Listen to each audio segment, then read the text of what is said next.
አንተ አማራ ስትሆን እኔ ጉራጌ መባባል ማለት የተጠማ ሰው ጸባይ። እኔ ማነኝ ካልክ ብቁ ነህ።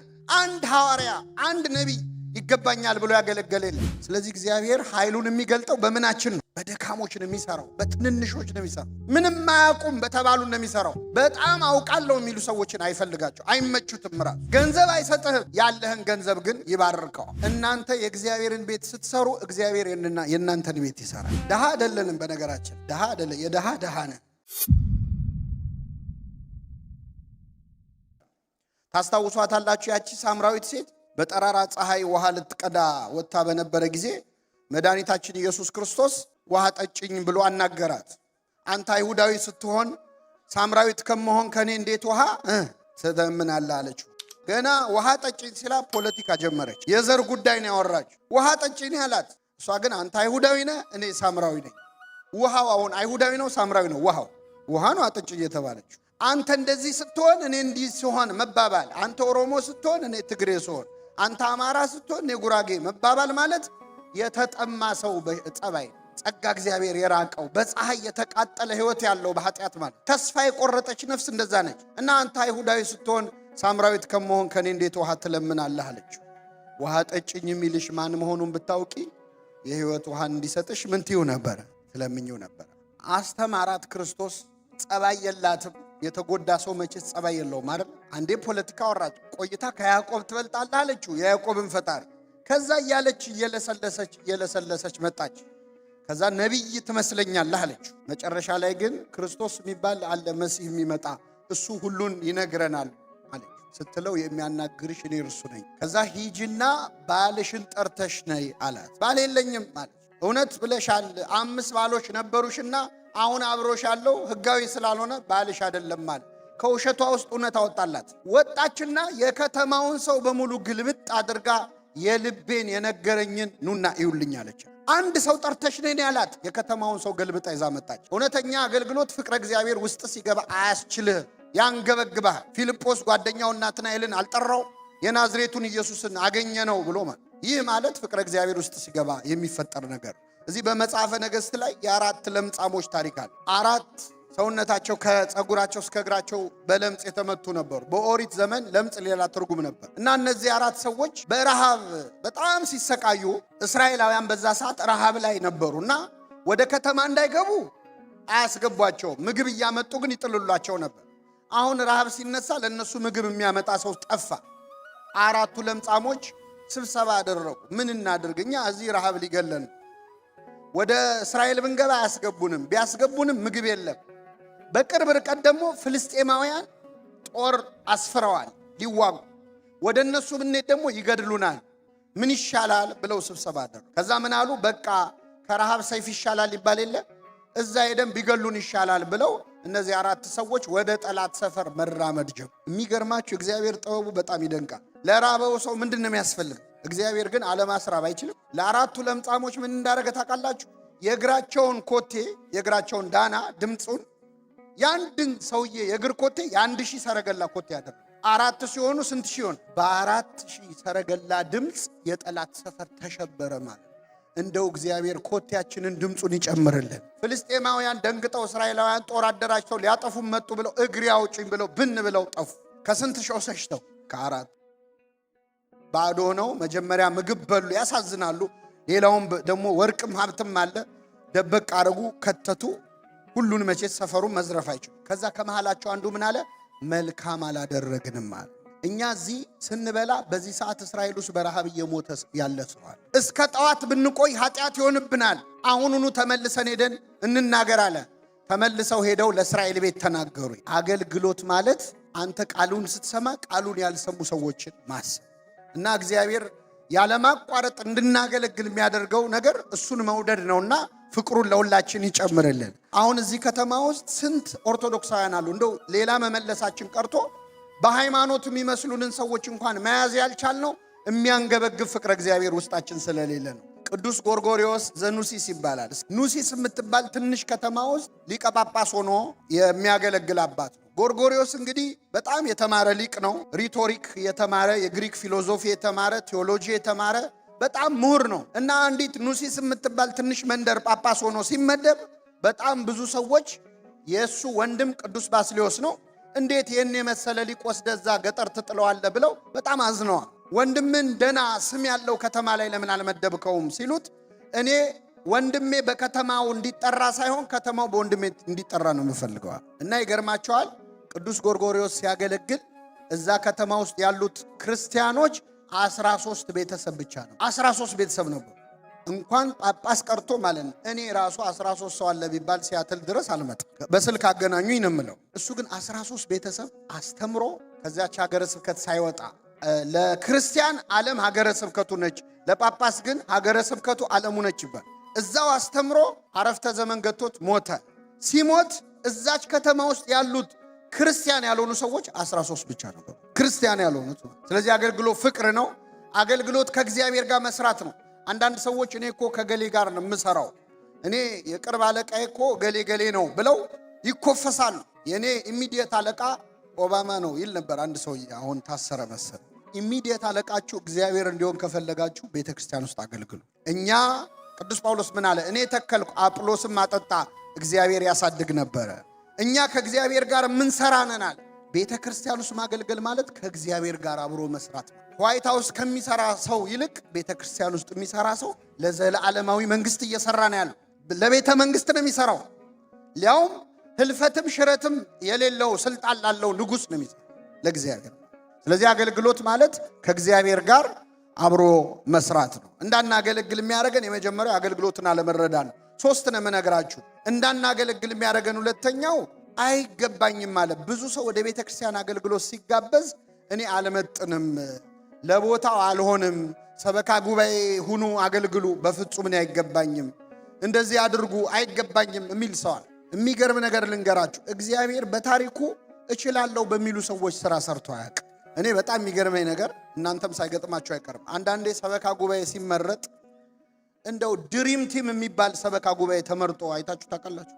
እንደው በጣም የተማሩ ሰዎች ከአቅም ያላቸው ከልምድ ያላቸው በቃ ይሄ ቲምማ አገር ይቀይራል ተብሎ ይመረጥና ድብልቅልቅ ብለው ይወርዳሉ።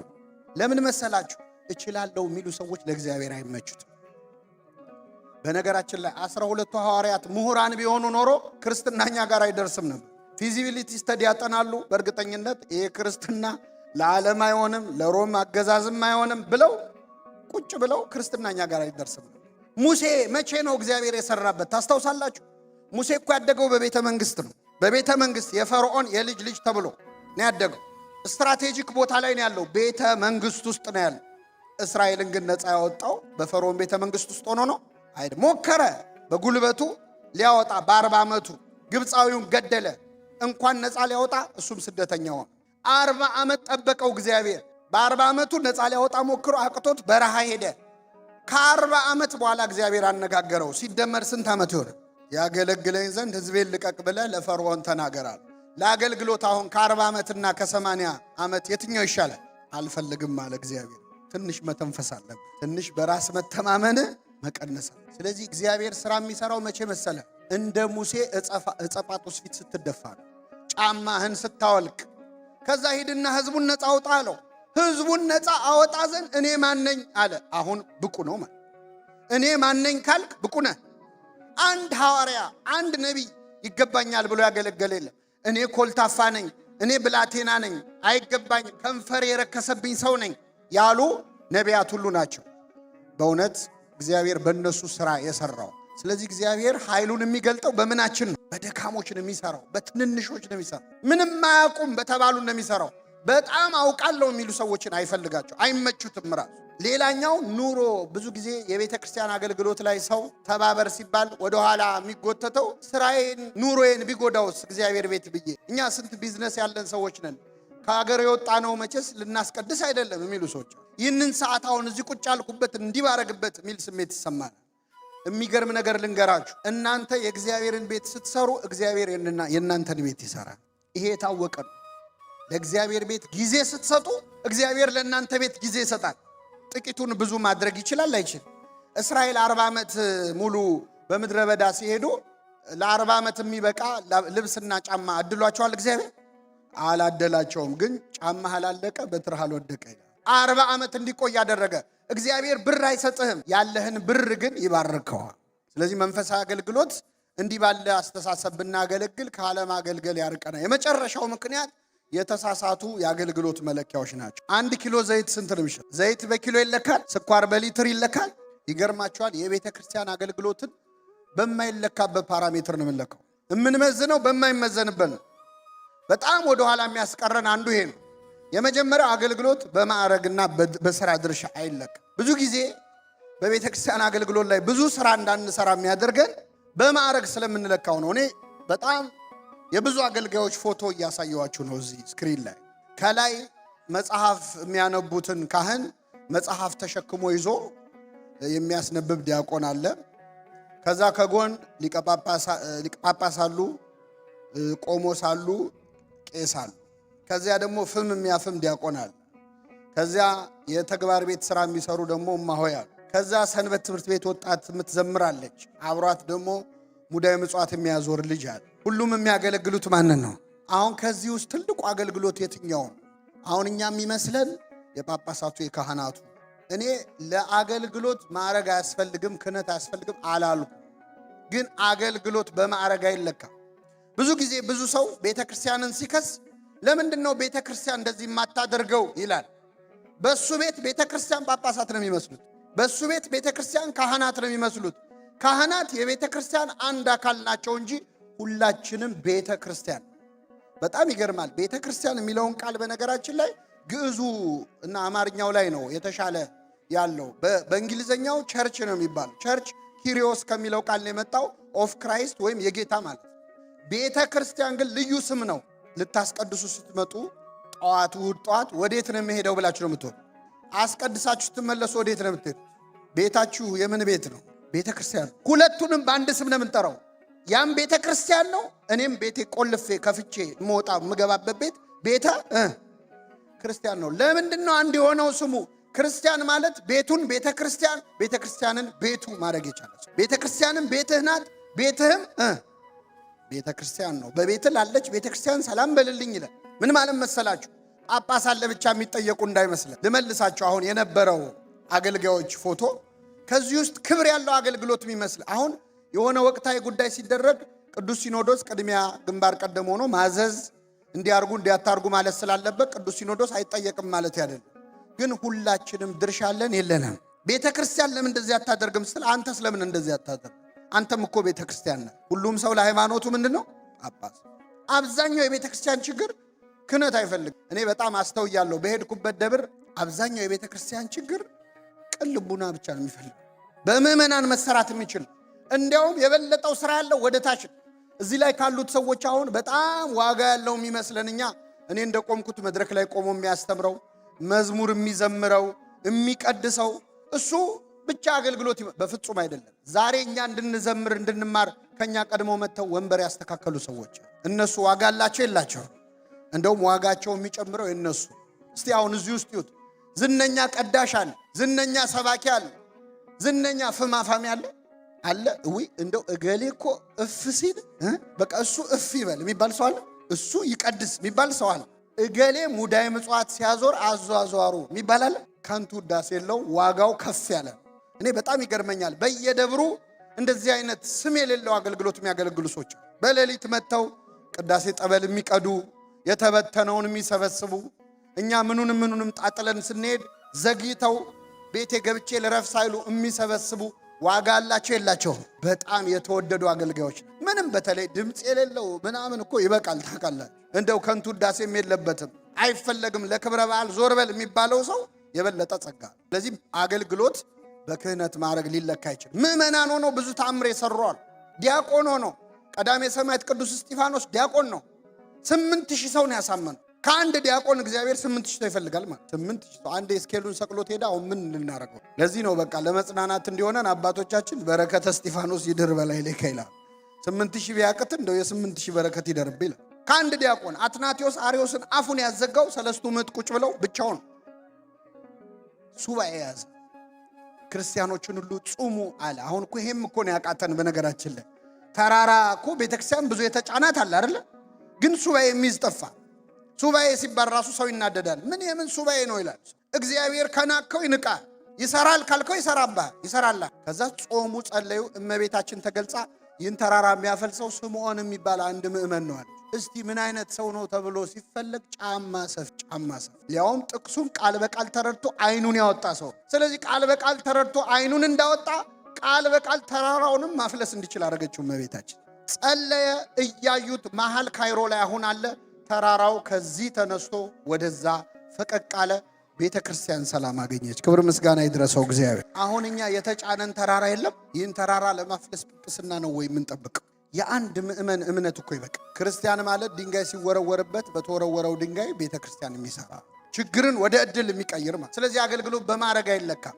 ሁለተኛ በጾታና በእድሜ ነው። አገልግሎት በጾታ በእድሜ አይለካም። በወንድ በሴት አይለካም። ብዙ ጊዜ እኛ ቤተ ክርስቲያን ላይ እህቶችን የምንጠቀመው በጣም ለተወሰነ ጊዜ ነው፣ ለተወሰኑ ጉዳዮች ነው። ግን ታሪካችን ይህንን አያሳይም። የቤተ ክርስቲያኒቱ ታሪክ ይህንን አያሳይም። እግዚአብሔር ከአንዲት ሴት 3 ጳጳስ ይጠብቃል። በጾታ አይለካም አገልግሎት፣ በእድሜ አይለካም። ትንሽ ሆነው ትልቅ ስራ ይሰሩዋል። ቂርቆስ ሕፃን ሆነው አይደል እንዴ ለኛ መጠጊያ ሆነው ለኛ አማላጅ ሆነው። ስለዚህ አገልግሎት በእድሜ ሊለካ አይችልም፣ በጾታ ሊለካ አይችልም። የትኛውም ገደብ አገልግሎት። ሌላው በቦታም አይለካም አገልግሎት በቦታ አይለካም።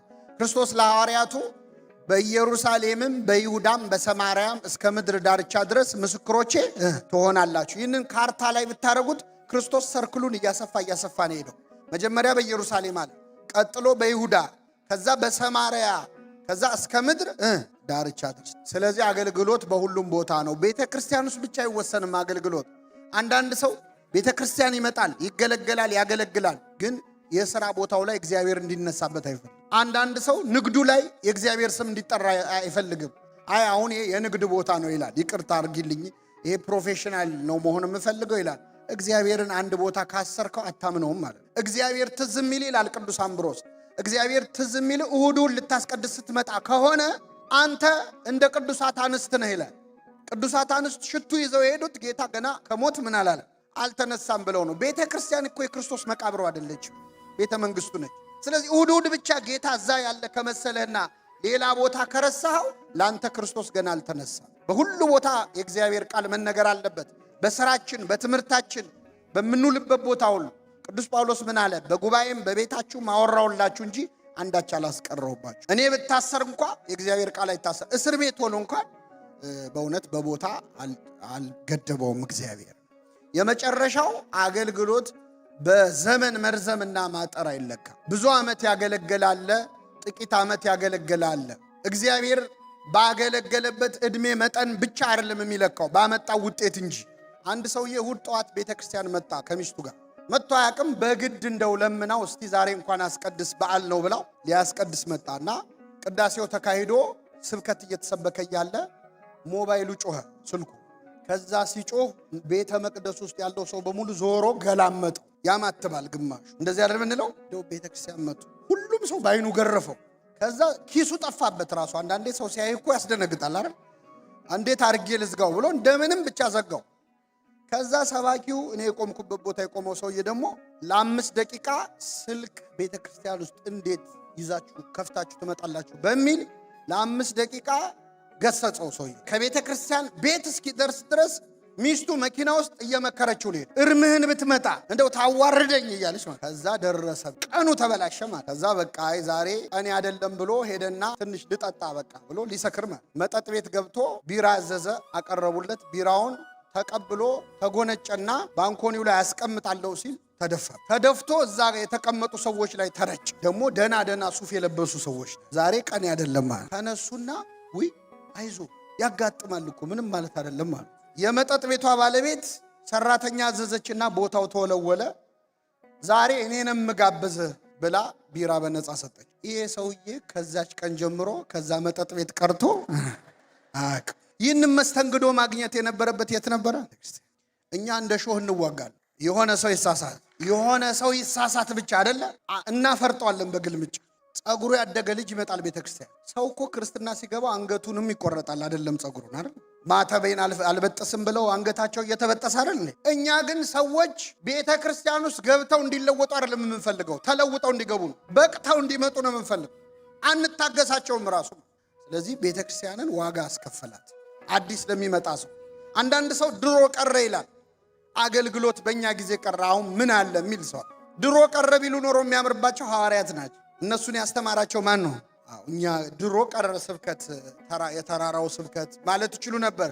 አንተ የመለኮትን ምስጢር ከሐዋርያትን እንዳልሰወርክ እነሱም የክህነትን ምስጢር ከኛ አልሰወሩም ይላል ቅዱስ አትናቴዎስ በቅዳሴ። አባቶቻችን ሐዋርያትን ያስተማሩን። አሁን ትልቁ ችግር የትውልድ መተካካት የለም።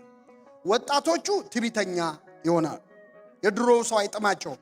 ቤተ ክርስቲያን ውስጥ የቆየው ሰው ደግሞ አሁን ላለው ወጣት አመኔታ የለው። ሌላው አገልግሎት በገንዘብ አይለካም። ሰባኪው የሚሰብከው ህዝቡ ደስ ብሎት እንዲሰጥ ከሆነ አንዳንዴ ካፋችን የሚያመልጥ አነጋገራል። ደስ ካለው ይሰጣል። እንዲድን ነው የምንሰብከው እንጂ እንዲሰጥ አይደለም። የሚሰጥ ቢሆን ሚኖር በደስታ ምን ይበል ወዶ ይስጥ እንጂ ሞቲቬት ተደርጎ መስጠት የለበት። አንዳንድ ሞቲቬሽናል ስፒከሮች ታውቃላችሁ። እኔ አገራችን ውስጥ አሁን ተጀምሯል ሞቲቬሽናል ስፒከር እና አንዱ ሰውዬ በጣም አንድ ሞቲቬሽናል ስፒከር ሲያወራ ሰማና ደስ አሉ። በቃ ከዛሬ ጀምሮ አለ ሚስቱን ቤት ገብቶ ልጆቼን እኔ ነኝ ገላቸውን ማጥባቸዋል። በቃ አንቺ አታጥቢም፣ ስለ አስተዳደግን የተማሩ ከዛሬ ጀምሮ እኔ ነኝ ማጥባቸዋል። እሺ አለችው። አንድ ሳምንት አጠባቸው። 4 ልጆች ነው ያለው። አንድ ሳምንት አጠበና ሰኞ ሲደርስ ስራ ገብቶ ደክሞት ትደውላለች ሚስት ይዘጋዋል። ትደውላለች ይዘጋዋል። ከዛ መጨረሻ 3ኛ ስትደውል አነሳና ምንድን ነው? አረ ልጆቹን እጠባቸው ዘፍዝፈሽ ጠብቂኝ አለ። እኔ ስመጣ ምን እላችኋል? አሁን እኔ ወላችሁ በጣም ሞቲቬት አድርገናችሁ አንዳንዴ ዘፍዝፈ ጠብቀን ትሉናላችሁ። የሆነ ሰዓት እንደዛ አይደለም። ደስ ብሎት ይስጥ ማለት ብሰጥ አገኛለሁ ብሎ ይስጥ ማለት ነው አይደል? ብሰጥ ባረካለሁ ብሎ ገብቶት ማለት እንዴ ቤተ ክርስቲያን እንዴት እኔን ትለምናለች እኔ ልለምናት እንጂ ብሎ የሰጠን ነው ገብቶታል ማለት ነው አይደል? አገልግሎት ለገንዘብ መዋል የለበትም። ገንዘብ ግን ለአገልግሎት ያስፈልጋል። አገልግሎት በገንዘብ አይለካም ማለት በህንፃ አይለካም፣ በንብረት አይለካም። አንድ ደብር ተሳካለት የሚባለው አንድ የደብር አስተዳዳሪ ጥሩ አስተዳዳሪ ነው የሚባለው ባስገባው ገንዘብ ሳይሆን ንስሐ ባስገባው ምዕመን ቁጥር ነው፣ በቆረበው ሰው ቁጥር ነው። በጣም ለገቢ እንደው በተለይ ግንባታ ላይ በጣም እናተኩራለን። ውጭ ሀገር እንኳን ያው ግዢ ነው የሚታየው። ዴንማርክ የሚባል ሀገር ሄጄ ከአንድ አባት እዛ ያሉ ጋር ለአገልግሎት እኛ ጉባኤ ከማድረጋችን በፊት ጠዋት ላይ ስንመጣ የቢራ ጠርሙሶች ነበሩ ቤተ መቅደስ ውስጥ ሰብስበን አጽድተን ነው ጉባኤ ያደረግነው። ይሄ ጫማ ሞሎ ነው። ትናንት ቤተ ክርስቲያን ያልተሰራ ሰው የተሰራ ቤተ ክርስቲያን ያፈርሳል። የተሰራ ሰው ደግሞ ያልተሰራ ቤተ ክርስቲያን ምን ይላል? አገልግሎት። አሁን እኛ ብዙ ገንዘብ የምናወጣው ልጆቻችንን ለማስተማር ነው ወይስ ለሆነ ግንባታ ነው እንድትጠይቁ ነው። እኔ እንድትመልሱልኝ አይደለ። ራሳችሁ በአገር ደረጃ እንደ ቤተ ክርስቲያን እንደው በገፍ ገንዘብ የሚወጣው ለአብነት ትምህርት ቤቶች ነው፣ ለመንፈሳዊ ኮሌጆች ነው። በጀት የለም የሚባለው ለነሱ። ለድግሱ ግን በጀት አለ። ለሌላው ለጊዜያዊ ነገር በጀት አለ። ዋጋ ያስከፍለናል። አገልግሎት በማይለካበት መለኪያ ስንለካ በተገልጋዩ ብዛት ማንነት ብዙ ሰው ስላለ ጥቂት ሰው ስላለ አይደለም። ጥቂት ሰው ላይ የተሰራ ስራ ቤተክርስቲያንን ብዙ ያቆያታል። ክርስቶስ አስተምሮ ሄደው 12 ሐዋርያት ነው። 12 ሐዋርያት ዓለምን ክርስቲያን ማድረግ ችለዋል። ትንሽ ሰው ላይ የተሰራ ስራ ብዙ ውጤት ሊያመጣ ይችላል። አገልግሎት ስናገለግል ፈተና አለው። መጽሐፍ ቅዱስ ላይ ባሪያዬን ኢዮብ አየኸው የሚል ቃል አለ አይደል? አዎ፣ ልክ ባሪያዬን ኢዮብ አየኸው ሲባል ችግር ይመጣል። መንፈሳዊ አገልግሎት ላይ ምንም ፈተና ላይ ገጥመን አይችልም። ምናልባት እዚህ መሃል የቤተ ክርስቲያን አገልግሎት ላይ የቆያችሁ ሰዎች አላችሁ። ደግሞ እንደው ትንሽ ጊዜ ያገለገለ ምንም ያላገለገለ ሰው ሊኖር ይችላል። ትንሽ ስታገለግል ፈተናው ትንሽ ነው። እየጨመርክ ስትመጣ ፈተናው ምን ይላል? እስካሁን ባገለገላችሁት አገልግሎት ምንም ፈተና ካልገጠማችሁ ሰይጣን ንቋቸዋል ማለት ነው። እነዚህ ሰዎች ምንም አያመጡም ብሏል ማለት ነው። ሰይጣን ፈተናውን ምን እያለው ነው የሚመጣው? እየጨመረ። አገልግሎቱ ሲጨምር ፈተናው ይጨምር። ከየት ነው ፈተናው የሚመጣው? ከውስጥም ከውጭ። ውስጣችንም ይፈተናል፣ ከውጭም እንፈተናል።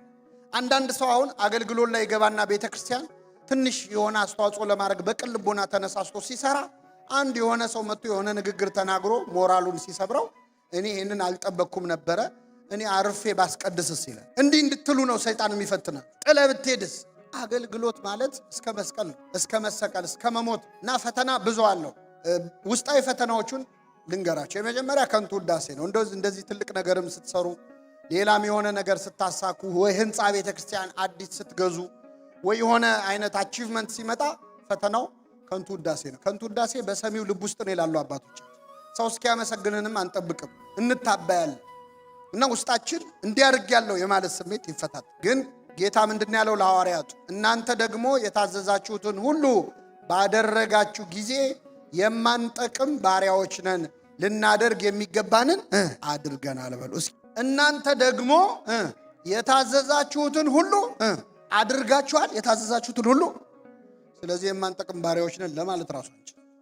አንድ ፈረንጅ መጣና ስልጠና ላይ ኢትዮጵያ ለምን ድሃ መሆን አልቻለችም አለ። እስቲ ንገሩኝ፣ ኢትዮጵያ ለምን ድሃ መሆን አልቻለች? ድሃ አይደለንም። በነገራችን ድሃ አይደለ፣ የድሃ ድሃ ነን። ኢትዮጵያ ድሃ ለመሆን ትንሽ ሀብታም መሆን አለባት። ፈተናዎቻችን ውስጣዊ ነው። ሰው በሰራው ስራ ዝም ብሎ ከንቱ ውዳሴ የሚሰበስብ ከሆነ ልክ ደሞዝ ሳይደርስ ብድር የሚበደር ሰው ታውቃላችሁ? ከገሌ 500 ብር ከገሌ 300 ብር የደሞዝ ቀን ደሞዝ ከፋይ ነው። በከንቱ ውዳሴ ከሰበሰብ ነው ዋጋችን በምድር ይቀራል፣ በሰማይ ዋጋ የለንም። እንዲህ ከመባል ይሰወረን። እድሎቻችንን እናመክናለን። በቤተ ክርስቲያን አገልግሎት ጌታ ምን አለ? ዛሬ በተነበበው ወንጌል ላይ ቀን ሳለ የላከኝን ስራ ላደርግ ይገባኛል፣ ማንም ሊሰራባት የማይችል ሌሊት ትመጣለች። አሁን በቤተ ክርስቲያናችን ባለው ችግር መጥፎ ነገሮች አሉ፣ ግን ደግሞ ጥሩ እድሎች አሉ። ምን አላቅም፣ እንዲህ ነው ብዬ አላጠናሁት፣ ግን በመጥፎ ጊዜ ጥሩ እድሎች አሉ። ለምሳሌ የመጀመሪያዋ ቤተ ክርስቲያን ስደት ሲደርስባት፣ መከራ ሲወርድባት፣ ቀዳሜ ሰማይ ቅዱስ እስጢፋኖስ በድንጋይ ተወግሮ ሞተ። ክርስቲያኖች ምን አሉ? በየቦታው ሲበተኑ በሄዱበት ቦታ ምን አረጉ? ወንጌል አስተማሩ። አይ እሱ ሞቶማ ስብከት የለም አላሉ። ፊልጶስ ሄዶ ጃንደረባውን ሰበከ። ሌሎች ሄደው ሰማርያ አስተማሩ። መጥፎውን ጊዜ ለጥሩ ነገር ነው አባቶቻችን የተጠቀሙበት። እድሎቻችንን ግን እናመክናለን። የተገኘውን እድል መጠቀም፣ ቁጭ ብሎ ማጥናት፣ እንዴት ብንሄድ ይሻለናል ማለት እኛ አይደለንም አጀንዳ ራሱ የምናወጣው፣ ሌላው ነው አጀንዳ ሴት የሚያደርገን። ስንሰደብ ሰሞኑን ስለዛ ስድብ ስናወራ እንከርማል። ስንገደል ሰሞኑን ተገደልን እንላለን። እኛ ራሳችን ለራሳችን አቅደን የምንሰራው መቼ ነው? ይህ የቤተ ክርስቲያን በጣም ውስጣዊ ፈተናችን። ውጫዊ ፈተናዎች ብዙዎች አሉ።